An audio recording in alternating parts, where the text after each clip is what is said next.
Korang perasan tak? Malaysia ni sebenarnya negara paling pelik dalam dunia. Tunggu jap. Biar aku buktikan kenapa korang kena tengok sampai habis. Dari pasar malam yang tak pernah tidur sampai gerai mamak yang jadi pusat perbincangan dunia, Malaysia ni memang syurga makanan yang penuh rahsia pelik. Bayangkan 3 kaum utama hidup harmoni, tapi boleh pula cipta bahasa rojak yang pelik. Bos, tapau satu, kasih pedas sikit. Faham ke tidak tu? Yang paling pelik, kita ni juara cuti umum.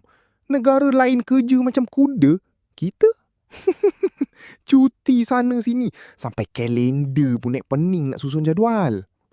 Tapi yang lagi pelik, Sarawak ada Gua Mulu. Gua ni besar gila sampai boleh muatkan berpuluh kapal terbang dalam tu. Alam semula jadi pun buat lawak ke?